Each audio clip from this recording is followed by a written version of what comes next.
Today guys, I'm going off to see from the world of John Wick, Ballerina film starring Ana de Armas and Keanu Reeves. So what's this movie about? Trained in the assassin traditions of the Ruska Roma, Eve Macaro takes on an army of killers and seeks revenge on those responsible for the death of her father. Excitement level. So to be honest, I'm not that excited about this film because I've seen all the other John Wick films. Most people really enjoyed them, but I felt each one as it got along, it got progressively worse. The reason for that is the films are very entertaining, but the runtime is always too long, and each film I think kind of got a bit longer and a bit longer. So it just really overstayed its welcome.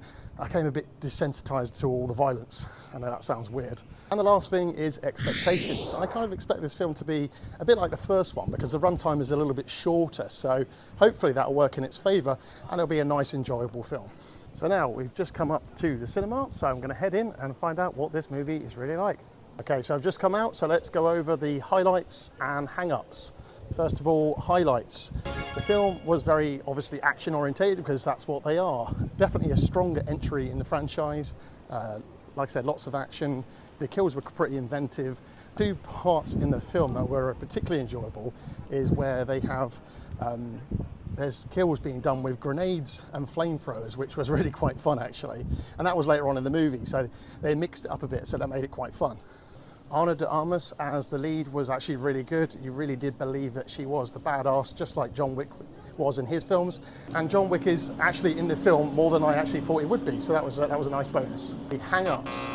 To be honest, the only hang-up I found was, again, the runtime. Although the others, I was almost praying my spleen would burst. This one probably could have benefited from being 10 to 15 minutes shorter because I did feel my attention start to wane as I was watching it.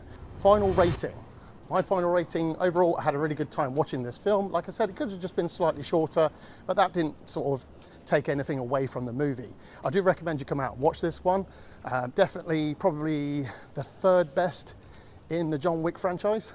So I'm going to give this a 4-star review. Guys, if you like the review, you're enjoying the content, please do click subscribe. It really does help us out.